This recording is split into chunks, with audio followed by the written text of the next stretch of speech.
ಎಲ್ಲರಿಗೂ ನಮಸ್ಕಾರ. ತಾವೆಲ್ಲ ಭಾಳ ದೂರದ ತಾಲೂಕುಗಳಿಂದ ದೂರದ ಹಳ್ಳಿಗಳಿಂದ ಇವತ್ತು ದಿವಸ ಏನು ನಾವು ಜಿಲ್ಲಾಡಳಿತದಿಂದ ಕೌಶಲ್ಯ ಅಭಿವೃದ್ಧಿ ಇಲಾಖೆಯಿಂದ ಎಂಪ್ಲಾಯ್ಮೆಂಟ್ ಡಿಪಾರ್ಟ್ಮೆಂಟಿಂದ ಉದ್ಯೋಗ ಕಚೇರಿಗಳಿಂದ ಏನು ಇವತ್ತು ನಾವು ಕಾರ್ಯಕ್ರಮ ಆಯೋಜನೆ ಮಾಡಿದ್ದೀವಿ, ಅದಕ್ಕೆ ಸಾಕಷ್ಟು ಆಸಕ್ತಿ ವಹಿಸಿ ಇಷ್ಟಪಟ್ಟು ಇಲ್ಲಿಗೆ ಆಗಮಿಸಿದ್ದೀನಿ. ಕುವೆಂಪು ರಂಗಮಂದಿರದಲ್ಲಿ ನೂರಾರು ಕಾರ್ಯಕ್ರಮಗಳನ್ನು ನಾವು ಮಾಡಿದ್ದೀವಿ, ನೋಡಿದ್ದೀವಿ. ಆದರೆ ಇವತ್ತು ಸೇರಿರುವಂಥ ಸಮೂಹ, ಇಲ್ಲಿ ಸೇರಿರುವಂಥ ನೀವೆಲ್ಲರೂ ಇಲ್ಲಿ ನಡೆದಿರುವಂಥ ಎಲ್ಲ ಕಾರ್ಯಕ್ರಮಗಳಿಗಿಂತ ಅತ್ಯಂತ ವಿಶಿಷ್ಟವಾದವರು, ವಿಭಿನ್ನವಾದವರು, ವಿಶೇಷವಾದಂಥ ಆಸಕ್ತಿಯನ್ನು ಹೊಂದಿದವರು ಅಂತ ನಂಗೆ ಅನ್ನಿಸ್ತಾ ಇದೆ. ಏನು ಕಲಂದರ್ ಮತ್ತು ನಮ್ಮ ಕಾಶಿಯವರು ಸೇರಿ ಸುಮಾರು 15 ದಿವಸಗಳ ಕಾಲ ಕಾರ್ಯಕ್ರಮದ ಬಗ್ಗೆ ರೂಪುರೇಷೆಗಳನ್ನು ಮಾಡ್ಕೊಂಡು ಸಮೂಹ ಮಾಧ್ಯಮಗಳಲ್ಲಿ ಹಲವಾರು ವಿಚಾರಗಳನ್ನು ವಿದ್ಯಾರ್ಥಿಗಳಿಗೆ ತಲುಪಲಿ ಅಂತ ಹೇಳಿ ಪ್ರತಿನಿತ್ಯ ಅವರು ವಾಟ್ಸಪ್ ಗ್ರೂಪಲ್ಲಿ, ಫೇಸ್ಬುಕ್ಕಲ್ಲಿ ಮತ್ತು ಮೀಡಿಯಾದಲ್ಲಿ, ಪ್ರಿಂಟ್ ಮೀಡಿಯಾದಲ್ಲಿ ಮಾಹಿತಿಯನ್ನು ನೀಡ್ತಾ ಇದ್ರು. ವಿದ್ಯಾರ್ಥಿಗಳು ಹೆಚ್ಚೆಚ್ಚು ಬರಬೇಕು, ಇದರ ಸದುಪಯೋಗ ಪಡಿಬೇಕು, ಬಹಳ ಒಂದು ಉತ್ಕೃಷ್ಟವಾದಂಥ ಕಾರ್ಯಕ್ರಮ ಅನ್ನೋ ದಿಶೆಯಲ್ಲಿ ಆ ಪ್ರಯತ್ನವನ್ನು ಮಾಡ್ತಾಯಿದ್ರು. ನಾನು ಕಾಶಿಯವರಿಗೆ ಹೇಳಿದೆ, ನೀವು ಹೇಳದೇ ಇದ್ರೂ ವಾಟ್ಸಪ್ಪಲ್ಲಿ ವಿಷಯ ಹಾಕ್ದೇ ಇದ್ರೂ ಭಾಳಷ್ಟು ಪ್ರಚಾರ ಮಾಡದೇ ಇದ್ರೂ ಕೂಡ ಶಿವಮೊಗ್ಗದ ವಿದ್ಯಾರ್ಥಿಗಳು ಸ್ಪರ್ಧಾತ್ಮಕ ಪರೀಕ್ಷೆಗಳ ಆಕಾಂಕ್ಷಿಗಳು ಹೆಚ್ಚಿನ ಸಂಖ್ಯೆಯಲ್ಲಿ ಬಂದೇ ಬರ್ತಾರೆ. ಯಾಕಂದರೆ ಅವರಲ್ಲೆಲ್ಲರಲ್ಲೂ ಕೂಡ ಈ ಥರದ ಒಂದು ತುಡಿತ ಇದೆ. ಅವರು ಬಂದು ಜಾಸ್ತಿ ಸಂಖ್ಯೆಯಲ್ಲಿ ಸೇರಿ ಈ ಕಾರ್ಯಕ್ರಮದ ಸದುಪಯೋಗವನ್ನು ಪಡಿತಾರೆ ಅಂತ ಹೇಳಿ ಮಾತನ್ನು ಹೇಳಿದೆ. ಅದು ಇವತ್ತು ನಿಜ ಆಗಿದೆ. ಬೆಳಗ್ಗೆಯಿಂದ ಸುಮಾರು ಫೋನ್ ಕಾಲ್ಗಳು ನಮಗೆಲ್ಲ, ಪಾಸ್ ಕೊಡಿಸಿ ಅಂತೇಳಿ. 850 ಪಾಸ್ ಅಂತ ಹೇಳಿದ್ವಿ. ಸುಮಾರು 1500 ಜನ ನೀವು ಇಲ್ಲಿದ್ದೀರಿ ವಿದ್ಯಾರ್ಥಿಗಳು. ಇಲ್ಲಿ ಕೆಪಾಸಿಟಿ ಇರೋದೇ 850. ಅದಕ್ಕೆ ನಾವು ಹೊರಗಡೆ ಮತ್ತೆ LED ವಾಲ್ ಹಾಕಿ ಚೇರನ್ನು ಮಾಡಿರಿ ಅಂತ ಜಿಲ್ಲಾಧಿಕಾರಿಗಳು ನಿರ್ದೇಶನ ಕೊಟ್ಟರು. ಯಾರಿಗೂ ಬಂದವರಿಗೆ ನಿರಾಸೆ ಆಗೋದು ಬೇಡ, ಅವರೆಲ್ಲರೂ ಕೂಡ ಈ ಕಾರ್ಯಕ್ರಮದ ಸದುಪಯೋಗ ಪಡೀಲಿ, ಹೊರಗಡೆ ಚೇರ್ ಹಾಕಿ LED ವಾಲ್ ಹಾಕಿ ಕಾರ್ಯಕ್ರಮವನ್ನು ನಡೆಸಬೇಕು ಅಂತೇಳಿ. ಅದೇ ಪ್ರಕಾರ ಇಷ್ಟು ಜನ ಇವತ್ತು ಸೇರಿದ್ದೀರಿ ಅಂತ ಹೇಳಿದ್ರೆ ನಮ್ಮ ಕಾರ್ಯಕ್ರಮ ನಿಮ್ಮ ಸಲುವಾಗಿ ಮಾಡಿರುವಂಥ ಈ ಕಾರ್ಯಕ್ರಮ. ತಾವೆಲ್ಲರೂ ಇದನ್ನ ಫಸ್ಟ್ ಪಾಯಿಂಟ್ ತಮ್ಮ ಮನಸ್ಸಲ್ಲಿ ಇಟ್ಕೋಬೇಕು. ಯಾಕಂತ ಹೇಳಿದರೆ ನಿನ್ನೆ ಸೆಕೆಂಡ್ ಸ್ಯಾಟರ್ಡೆ, ಇವತ್ತು Sunday. Second Saturday Sunday concept ಏನಂತ ಹೇಳಿದರೆ, ತಿಂಗಳಿಡೀ ಕೆಲಸ ಮಾಡಿ ದಣಿದವರಿಗೆ, ಸುಸ್ತಾದವರಿಗೆ 2 ದಿವಸ ವಿಶ್ರಾಂತಿ ಅಂತ. ನಮಗೆ ವಿಶ್ರಾಂತಿ ಬೇಕಾಗಿರಲಿಲ್ಲ, ನಿಮ್ಮೆಲ್ಲರ ಹಿತಾಸಕ್ತಿ, ನಿಮ್ಮೆಲ್ಲರ ಶ್ರೇಯೋಭಿವೃದ್ಧಿ ಅವಶ್ಯಕತೆ ಇತ್ತು ಅಂತೇಳಿ ಜಿಲ್ಲಾಧಿಕಾರಿಗಳು ಸಂಡೇನೇ ಮಾಡೋಣ, ವಿದ್ಯಾರ್ಥಿಗಳಿಗೆ ನಮ್ಮ ಕಚೇರಿ ಕೆಲಸಗಳಿಗೆ ತೊಂದರೆ ಆಗದ ರೀತಿಯಲ್ಲಿ, ನಮ್ಮ ದಿನನಿತ್ಯದ ಕೆಲಸಗಳಿಗೆ ತೊಂದರೆ ಆಗದ ರೀತಿಯಲ್ಲಿ ವಿದ್ಯಾರ್ಥಿಗಳಿಗೂ ಅನುಕೂಲ ಆಗಲಿ ಅನ್ನೋ ದೃಷ್ಟಿಯಿಂದ ನಾವು ಇವತ್ತು ಸಂಡೇನೇ ಈ ಕಾರ್ಯಕ್ರಮವನ್ನು ಆಯೋಜನೆ ಮಾಡಿದ್ವಿ. ಇಷ್ಟು ಸಂಖ್ಯೆಯಲ್ಲಿ ತಾವು ಬಂದಿದ್ದೀರಿ ಅಂದಾಗ ಪ್ರಥಮ ಹಂತದಲ್ಲಿ ನಾವು ಈ ಕಾರ್ಯಕ್ರಮವನ್ನು ಯಾವ ಆಶಾಭಾವನೆಯಿಂದ ಮಾಡಿದ್ವಿ ಅದು ಸಾರ್ಥಕ ಆಗಿದೆ ಅಂತ ನಂಗೆ ಅನ್ನಿಸ್ತಾ ಇದೆ. ಇವತ್ತಿನ ಕಾರ್ಯಕ್ರಮಕ್ಕೆ ನಾವು ಬಹಳಷ್ಟು ವಿಶೇಷ ವ್ಯಕ್ತಿಗಳನ್ನು, ಅಂದರೆ ಸ್ಪರ್ಧಾತ್ಮಕ ಪರೀಕ್ಷೆಗಳಲ್ಲಿ ಪ್ರಯತ್ನ ಪಟ್ಟು ಬೇರೆ ಬೇರೆ ಹಿನ್ನೆಲೆಯಿಂದ ಸಾಕಷ್ಟು ಶ್ರಮ ಪಟ್ಟು ಯಶಸ್ವಿಯಾದಂಥ ವ್ಯಕ್ತಿಗಳನ್ನು ನಿಮಗೆ ಪರಿಚಯ ಮಾಡಿಕೊಡಬೇಕು. ಈಗ ಕಾಶಿ ಹೇಳಿದರು, ಮೀನು ಕೊಡಿಸೋದಕ್ಕಿಂತ, ಮೀನನ್ನು ಅವರಿಗೆ ತಿನ್ನಕ್ಕೆ ತಯಾರಿ ಮಾಡಿ ಕೊಡೋದಕ್ಕಿಂತ ಮೀನು ಹಿಡಿಯೋದನ್ನು ಕಲಿಸ್ಬೇಕು ಅಂತ ಹೇಳಿದರು. ಅಂದರೆ ಸ್ಕಿಲ್ ಕಲಿಸ್ಬೇಕು. Fishing it's a skill. ಆ ಸ್ಕಿಲ್ಲನ್ನು ನಿಮಗೆ ಕಲಿಸ್ಬೇಕು. ಸ್ಕಿಲ್ಲನ್ನು ಕಲಿಸ್ಬೇಕು ಅಂತ ಹೇಳಿದರೆ ನಿಮ್ಮ ಎದುರುಗಡೆ ಸಾಕಷ್ಟು ನಿದರ್ಶನಗಳಿರಬೇಕು, ಮಾಡ್ಯೂಲ್ಸ್ ಇರಬೇಕು. ಅದನ್ನು ನೀವು ನೋಡಿದಾಗ ಯಾವ ಸ್ಕಿಲ್ ನಿಮಗೆ ಅಡಾಪ್ಟ್ ಆಗುತ್ತೆ, ನಿಮ್ಮ ಬ್ಯಾಕ್ಗ್ರೌಂಡ್ ಏನು, ನಿಮ್ಮ ಬ್ಯಾಕ್ಗ್ರೌಂಡಿಗೆ ಯಾವ ಕೌಶಲ್ಯವನ್ನು, ಯಾವ ಸ್ಕಿಲ್ಲನ್ನು ಅಡಾಪ್ಟ್ ಮಾಡಿದರೆ ನಿಮಗೆ ಯಶಸ್ಸು ಸಿಗತ್ತೆ ಅನ್ನೋದ್ರ ಬಗ್ಗೆ ಜಸ್ಟ್ ಚಿಂತನೆ ಮಾಡೋಕ್ಕೆ ಇದೊಂದು ವೇದಿಕೆ ಅಷ್ಟೇ. ಇದರೊಳಗೆ ನಿಮಗೆ ಎಲ್ಲ ಸ್ಪರ್ಧಾತ್ಮಕ ಪರೀಕ್ಷೆಗಳಿಗೆ ಸಂಬಂಧಪಟ್ಟಂತೆ ಎಲ್ಲ ವಿಚಾರಗಳನ್ನು ಇವತ್ತೇ ಹೇಳ್ಕೊಟ್ಬಿಡ್ತೀವಿ.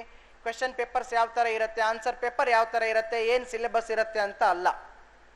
ಈಗ ನಾವು ಟ್ರಾವೆಲ್ ಮಾಡಬೇಕಾದ್ರೆ ರೋಡಲ್ಲಿ ಡ್ರೈವಿಂಗ್ ಮಾಡ್ಬೇಕಾದ್ರೆ ರೋಡನ್ನು ಸೂಕ್ಷ್ಮವಾಗಿ ಪರಿಶೀಲನೆ ಮಾಡ್ತಾ ಇರ್ತೀವಿ, ಆಚೆ ಕಡೆ ಈಚೆ ಕಡೆ. ಯಾಕಂತ ಕೇಳಿದರೆ ಹಂಪ್ಸ್ ಇದ್ರೆ ಹಂಪ್ಸ್ದು ಸಿಗ್ನಲ್ ತೋರಿಸ್ತಾ ಇರ್ತಾನೆ, ಅಂದರೆ ಸ್ಲೋ ಹೋಗು ಅಂತ. ಲೆಫ್ಟ್ ಸೈಡಲ್ಲಿ ಕಾಷನ್ ಹಾಕಿರ್ತಾನೆ, ಇದು ಡೇಂಜರಸ್ ಏರಿಯಾ, ಆಕ್ಸಿಡೆಂಟ್ ಝೋನ್ ಅಂತ. ಆವಾಗ ಮತ್ತೆ ಸ್ಲೋ ಆಗ್ತೀವಿ. ಇನ್ನೊಂದು ಕಡೆ ಅವನೇ ಬರೀತಾನೆ ಸ್ಪೀಡ್ ಲಿಮಿಟ್ 100 ಕಿಲೋಮೀಟರ್, ವೇಗವಾಗಿ ಹೋಗು ಅಂತ. ಇನ್ನೊಂದು ಕಡೆ ಸಜೆಷನ್ಸ್ ಕೊಟ್ಟಿರ್ತಾನೆ, ಹೋಟೆಲ್ಸ್ ಇದೆ, ಹಾಸ್ಪಿಟಲ್ ಇದೆ, ಈ ಥರ. ಯಾಕೆ ರೋಡ್ ಜರ್ನಿ ಒಳಗೆ ಇವನ್ನೆಲ್ಲ ಸಿಗ್ನಲ್ಸ್ ಹಾಕಿರ್ತಾರೆ ಅಂತ ಹೇಳಿದ್ರೆ, ಯಾರು ಟ್ರಾವೆಲ್ ಮಾಡ್ತಾ ಇರ್ತಾನೆ ಆ ಪಾತಲ್ಲಿ, ಆ ರೋಡಲ್ಲಿ, ಅದನ್ನ ನೋಡಿ ಅವನಿಗೆ ಏನು ಬೇಕು ತಗೋಬೇಕು. ಹಾಸ್ಪಿಟಲ್ ಬೇಕಾದ್ರೆ ಹಾಸ್ಪಿಟಲ್, ಹೋಟೆಲ್ಸ್ ಬೇಕು, ರೆಸ್ಟೋರೆಂಟ್ಸ್ ಬೇಕಾದರೆ ರೆಸ್ಟೋರೆಂಟ್ಸ್, ಇಲ್ಲ ಕೇರ್ಫುಲ್ ಆಗಿ ಡ್ರೈವ್ ಮಾಡಬೇಕು, ಮುಂದ್ಗಡೆ ಹಂಪ್ಸ್ ಇದೆ, ಹೌದು ಹಂಪ್ಸು. ಇದೆಲ್ಲ ರೋಡಲ್ಲಿ ಮಾಡಿರ್ತಾರೆ. ಯಾಕಂತ ಕೇಳಿದ್ರೆ ನಾವು ಸುರಕ್ಷಿತವಾಗಿ ನಮ್ಮ ಪ್ರಯಾಣ ಸಾಗಲಿ ಅಂತ. ಅದೇ ಥರ ಈ ಸ್ಪರ್ಧಾತ್ಮಕ ಪರೀಕ್ಷೆಗಳಲ್ಲೂ ಕೂಡ ಏನು ನಾವು ಜರ್ನಿ ಮಾಡ್ತಾ ಇರ್ತೀವಿ, ಇಲ್ಲಿ ಎಫರ್ಟ್ಲೆಸ್ ಆಗಿ ಯಾವುದೇ ಮುನ್ನೆಚ್ಚರಿಕೆ ಇಲ್ಲದೆ ಏನೂ ಇಲ್ಲದೆ ಸುಮ್ಮನೆ ಓದ್ತಾ ಇದ್ರೆ ಅಲ್ಲಿ ಯಶಸ್ಸು ಸಿಗೋದು ಭಾಳ ಕಷ್ಟ. ಅದಕ್ಕೆ ನಮ್ಮದೇ ಆದಂಥ ಕೆಲವು ಸ್ಕಿಲ್ಸನ್ನು ಅಡಾಪ್ಟ್ ಮಾಡ್ಕೋಬೇಕು, ನಮ್ಮದೇ ಆದಂಥ ಪ್ಲಾನಿಂಗ್ಸನ್ನು ಮಾಡ್ಕೋಬೇಕು, ಅದಕ್ಕೆ ಸಾಕಷ್ಟು ಪರಿಶ್ರಮವನ್ನು ಪಡಬೇಕು. ಅದಕ್ಕೆ ಬೇರೆ ಬೇರೆ ಅಧಿಕಾರಿಗಳನ್ನ ನಿಮ್ಮ ಮುಂದೆ ನಿಲ್ಲಿಸಿ ಅವ್ರ ಮುಖಾಂತರ ನಿಮಗೆ ಕೆಲವೊಂದಷ್ಟು ವಿಚಾರಗಳನ್ನು ಹೇಳಿಸಿದ್ರೆ ನೀವು ಅದರಿಂದ ಇನ್ಸ್ಪೈರ್ ಆಗ್ತೀರಿ, ನಿಮ್ಮ ಪ್ಲಾನಿಂಗ್ ಮಾಡ್ತೀರಿ, ಆ ಪ್ಲಾನಿಂಗ್ ಪ್ರಕಾರ ಆ ಪ್ಲಾನನ್ನು ಎಕ್ಸಿಕ್ಯೂಟ್ ಮಾಡ್ತೀರಿ, ಮುಂದೆ ನಿಮಗೆ ಸಕ್ಸಸ್ ಸಿಗತ್ತೆ ಅನ್ನೋ ಯೋಚನೆಯಿಂದ ಇವತ್ತು ಮಾನ್ಯ ಜಿಲ್ಲಾಧಿಕಾರಿಗಳು ನಿಮ್ಮನ್ನ ಉದ್ದೇಶಿಸಿ ಅವರು ಪಡೆದಂಥ ಯಶಸ್ಸು ಬಗ್ಗೆ ಮಾತಾಡ್ತಾರೆ. ಅದರಿಂದ ನಿಮ್ಗೆ ಸಾಕಷ್ಟು ವಿಚಾರಗಳು ತಲೆ ಒಳಗೆ ಬರ್ತಾವೆ. ನಾವು ಸುಮಾರು 15 ದಿವಸ ಹಿಂದ್ಗಡೆ ಒಂದು ಸ್ವರ್ಬದಲ್ಲಿ ಒಂದು ಕಾರ್ಯಕ್ರಮ ಮಾಡಿದ್ವಿ.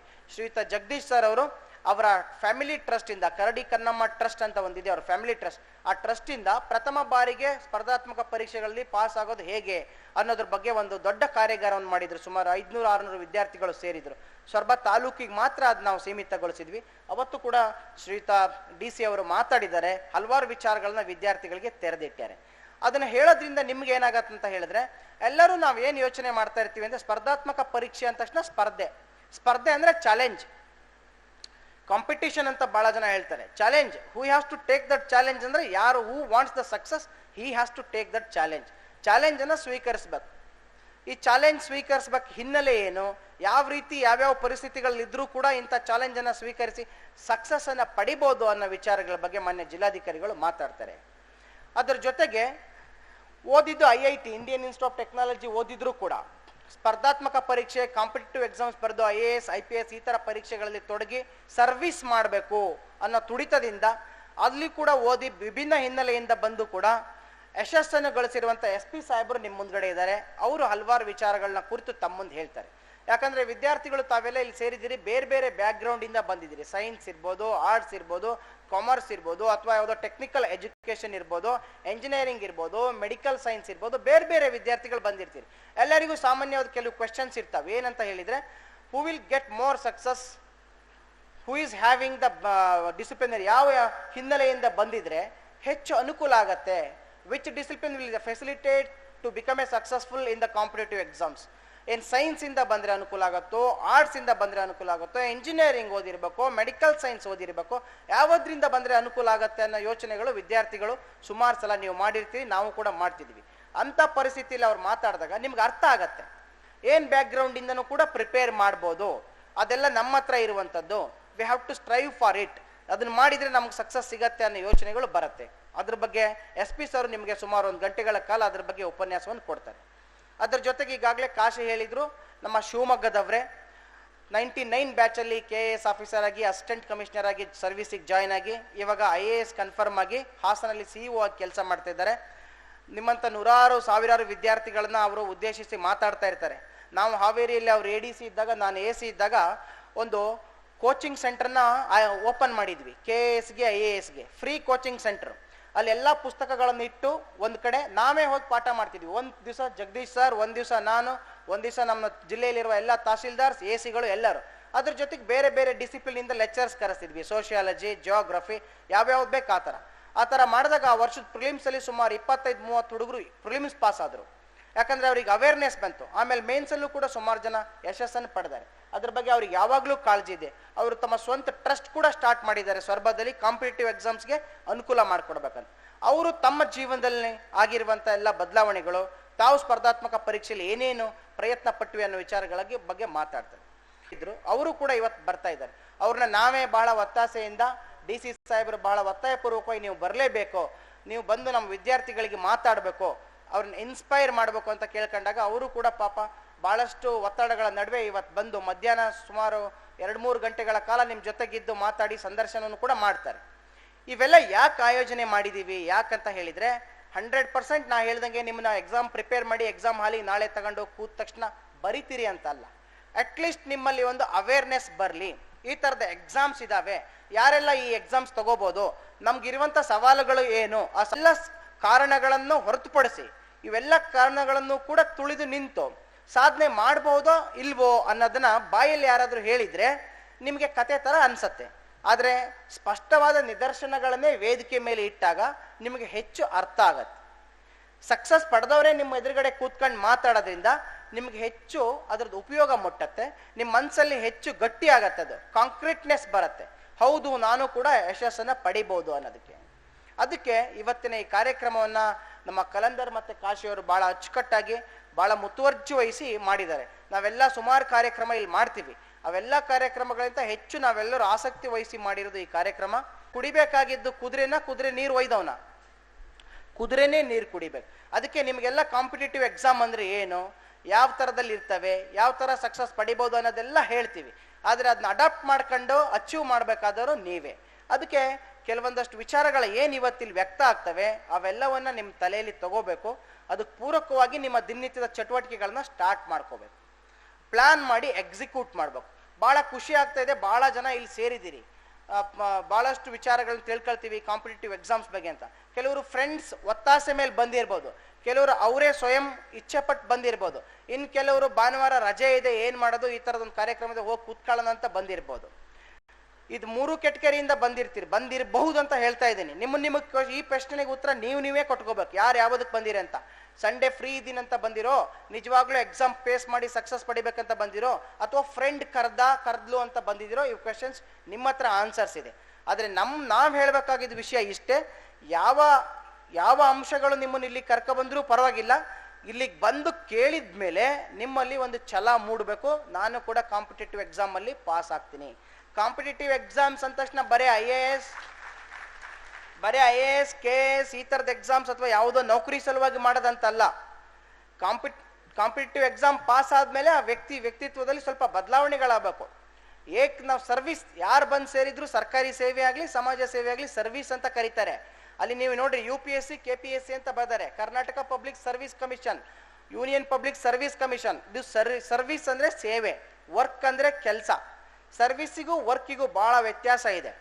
ವರ್ಕ್ ಅಂತ ಕೇಳಿದ್ರೆ ಇಲ್ಲಿ 10 ಇಟ್ಟಿಗೆ ಇಟ್ಟಿರ್ತೀವಿ, 10 ಇಟ್ಟಿಗೆ ಇಟ್ಟು ಈ ಇಟ್ಟಿಗೆನ ಕೆಳಗಡೆ ಇಡು ಅಥವಾ ಕೆಳಗಡೆ ಇದ್ದ ಇಟ್ಟಿಗೆನ ಮೇಲ್ಗಡೆ ಇಡು ಅಂತ ಒಬ್ಬ ಮನುಷ್ಯ ಹೇಳಿ 50 ರೂಪಾಯಿ ಕೊಡ್ತೀನಿ ಅಂದ್ರೆ ಅವ್ನು ಎತ್ತಿಟ್ಟು ಹೋಗ್ಬಿಡ್ತಾನೆ, ಅದು ವರ್ಕು, ಕೆಲಸ ಮಾಡ್ತಾನೆ. ಸರ್ವಿಸ್ ಅಂದ್ರೆ ಬೇರೆ. ಒಬ್ಬ ಡಾಕ್ಟರ್ ಹತ್ರ ಹೋಗ್ತೀವಿ ಒಬ್ಬ ರೋಗಿಯಾಗಿ, ಸರ್ ನಂಗೆ ತುಂಬ ಆರಾಮಿಲ್ಲ, ಯಾಕೋ ಮಾನಸಿಕವಾಗಿ ಭಾಳ ಬಳಲ್ತಾ ಇದ್ದೇನೆ, ನನಗೆ ಕಾಲು ನೋವು ಶುರುವಾಗಿದೆ, ಹೋಗ್ತಾ ಇಲ್ಲ ಆ ಥರ. ಅವಾಗ ಡಾಕ್ಟರ್ ಬರೀ ಪೇನ್ ಕಿಲ್ಲರು ಇನ್ನು ಮೆಡಿಸಿನ್ ಅಷ್ಟೇ ಬರೆಯಲ್ಲ, ಅದ್ರ ಆಚೆ ಕೆಲವೊಂದಷ್ಟು ಮಾತಾಡ್ತಾನೆ. ನೋಡಪ್ಪ ಇದೆಲ್ಲ ಸಾಮಾನ್ಯ, ಈ ಥರದ್ದು ಇರುತ್ತೆ, ಒಂದು 15 ಡೇಸ್ ಇರುತ್ತೆ, ಹೋಗುತ್ತೆ, ಅದು ಮಾಡಿ ಇದು ಮಾಡಂತೇಳಿ. ಆವಾಗ he should involve his heart and mind in his service. ವರ್ಕಿಗೆ ಬರೀ ಫಿಸಿಕಲ್ ಎನರ್ಜಿ ಸಾಕು, ಆದರೆ ಸರ್ವಿಸ್ ಮಾಡಬೇಕಾದ್ರೆ ಮನಸ್ಸು, ಹೃದಯ, ನಮ್ಮ ಭಾವನೆಗಳು ಅಲ್ಲಿ ಇನ್ವಾಲ್ವ್ ಆಗಿರ್ಬೇಕು. ತಾವೆಲ್ಲರೂ ಏನು ಮನಸ್ಸು, ಭಾವನೆ, ನಮ್ಮ ಹೃದಯ ಇನ್ವಾಲ್ವ್ ಆಗಿರುವಂಥ ಕೆಲಸ ಬೇಕು ಅಂತ ಇಲ್ಲಿ ಬಂದಿದ್ದೀರಲ್ಲ, ಅದು ಬಹಳ ಖುಷಿ ಪಡೋಂಥ ಸಂಗತಿ. ಅಲ್ಲಿ ಸಕ್ಸಸ್ ಪಡಿಬೇಕಂದ್ರೆ ಆ ಇನ್ವಾಲ್ವ್ಮೆಂಟ್ ಇವತ್ತಿಂದ ಸ್ಟಾರ್ಟ್ ಆಗಬೇಕು. Mind dedicatedly it should concentrate over the things. Heart it should beat for that only, that success. ಅಂದರೆ ಆ ಥರದ ನಮ್ಮ ಇಮೋಷನ್ಸನ್ನು ಕಂಟ್ರೋಲ್ ಮಾಡಿ ಏನು ಸಕ್ಸಸ್ ಬೇಕು ಅದಕ್ಕಷ್ಟೇ ಡೆಡಿಕೇಟೆಡ್ ಆಗಿರಬೇಕು. ನಮ್ಮ ಥಿಂಕಿಂಗ್ ಅಲ್ಲೇ ಇರಬೇಕು, ಇಂಟ್ರೆಸ್ಟ್ ಇರಬೇಕು, ಅಟೆನ್ಷನ್ ಇರಬೇಕು. Attention must be retained for long time. ಇದ್ರ ಬಗ್ಗೆ ಸವಿಸ್ತರವಾಗಿ ಮಾತಾಡ್ತಾರೆ SP ಸಾರು, DC ಸರ್ ಎಲ್ಲರೂ ಹೇಳ್ತಾರೆ. ಆದ್ದರಿಂದ ತಾವೆಲ್ಲ ಇಲ್ಲಿ ಆಗಮಿಸ್ದಿರಿ ವಿದ್ಯಾರ್ಥಿಗಳು. ಇಲ್ಲಿ ನಡೆಯುವಂಥ ಪ್ರತಿ ಕ್ಷಣನೂ ಕೂಡ ಇಂಪಾರ್ಟೆಂಟ್. ನಿಮ್ಮ ಸೆಲ್ ಫೋನ್ಸ್ ಎಲ್ಲ ಆಫ್ ಮಾಡಿ ಸೈಲೆಂಟಾಗಿ ತೆಗೆದಿಟ್ಬಿಡ್ರಿ. ಯಾವುದೇ ಬೇರೆ ರೀತಿ ಗಮನ ಕೊಡೋದು, ಇಲ್ಲಿ ಮಾತಾಡಿ ಡಿಸ್ಟರ್ಬ್ ಮಾಡೋಂಥದ್ದು ಮಾಡಬೇಡ್ರಿ.